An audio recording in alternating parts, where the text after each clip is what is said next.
Hi అండి. సేమియా సగ్గుబియ్యం పాయసం చల్లారిన తర్వాత తొందరగా గట్టిపడిపోకుండా ఒకసారి ఈ టిప్స్తో ట్రై చేయండి.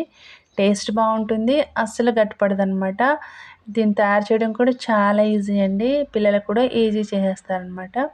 ఈ సేమియా సగ్గుబియ్యం పాయసం కోసం ఫస్ట్ ఒక బౌల్లోకి 2 నుండి 3 చెంచాల సగ్గుబియ్యాన్ని వేసి పావుగంట పాటు నానబెట్టుకోవాలి. ఈ మాత్రం నానిన తర్వాత సగ్గుబియ్యాన్ని ఉడికించుకోవాలి. సగ్గుబియ్యం ఉడికించుకునేటప్పుడు కొద్దిగా నీళ్ళు ఎక్కువగా ఉండేలా చూసుకోవాలండి. ఇలా మరుగుతున్న నీళ్ళల్లో సగ్గుబియ్యం వేసుకొని ఉడికించేసుకోవాలన్నమాట. ఈ మాత్రం ఉడికిన తర్వాత వీటిని ఒక స్ట్రైనర్లో వేసుకొని వడపోసుకోవాలి. సగ్గుబియ్యం వడపోసిన తర్వాత వచ్చిన నీళ్ళు వేస్ట్ చేయకుండా కావాలంటే పంచదార కానీ లేదా బెల్లం కానీ వేసి వీటిని తాగేయచ్చండి. తర్వాత ఒక బౌల్లోకి ఒక 2 చెంచాలు లేదా 3 చెంచాలు బాదం పౌడర్ వేసుకుంటున్నాను నేను. బాదం పౌడర్ వేసుకోవడం వల్ల ఈ పాయసం టేస్ట్ చాలా బాగుంటుందండి.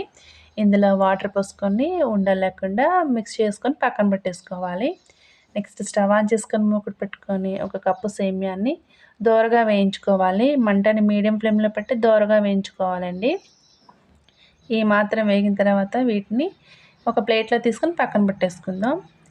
నెక్స్ట్ పాలు మరిగించుకోవాలన్నమాట. పాలు ఒక పొంగు వచ్చిన తర్వాత మనం ఫ్రై చేసి పెట్టుకున్న సేమియా ఉంది కదా, అవి వేసుకోవాలి.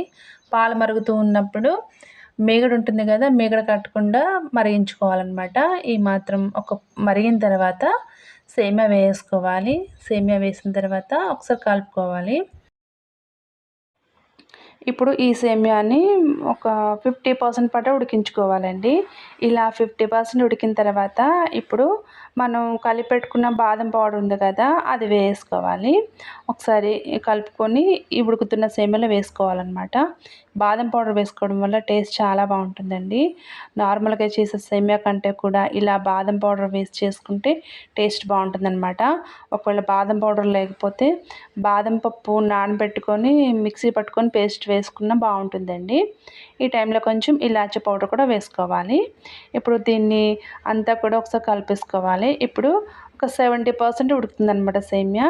ఇలా 70% ఉడికిన తర్వాత మనం ముందుగా ఉడకబెట్టుకున్న సగ్గుబియ్యం ఉన్నాయి కదా, అవి కూడా వేసుకోవాలి. సగ్గుబియ్యం ఉడకబెట్టి వాటర్ స్ట్రెయిన్ చేసుకొని వేసుకోవడం వల్ల సేమియా పాయసం గట్టి పడకుండా ఉంటుందన్నమాట. సో సగ్గుబియ్యం వేసిన తర్వాత అంతా కూడా ఈవెన్గా కలిపేసుకోవాలి.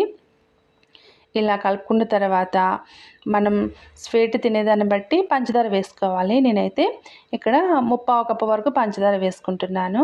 పంచదార వేసి అంతా కూడా కలిపేసుకొని ఒక 2 నిమిషాలు ఉడికించుకొని స్టవ్ ఆఫ్ చేసుకుంటే సరిపోతుందండి. చూడండి, చాలా జారుగా ఉంది కదా, చల్లారిన తర్వాత కూడా జారుగానే ఉంటుందండి. ఇలా రెడీ చేసుకుంటే ప్రిపేర్ చేయడం చాలా ఈజీ, అలాగే టేస్టీగా ఉంటుంది. చల్లారిన తర్వాత కూడా అస్సలు కట్టుపడదు అనమాట. సో ఇప్పుడు స్టవ్ ఆఫ్ చేసుకొని దీన్ని సర్వ్ చేసుకోవడమే. చూడండి ఎంత బాగుందో సేమియా, చాలా టేస్టీగా ఉంటుందండి. చాలా సింపుల్గా దీన్ని తయారు చేసుకోవచ్చండి. చిన్న చిన్న టిప్స్తో చేసామంటే నార్మల్గా చేసే సేమియా కంటే కూడా చాలా బాగుంటుందన్నమాట. సో ఈ వీడియో మీకు నచ్చితే ఖచ్చితంగా నా ఛానల్ సబ్స్క్రైబ్ చేయండి, అలాగే ఒక లైక్ కూడా చేయండి. Thank you for watching.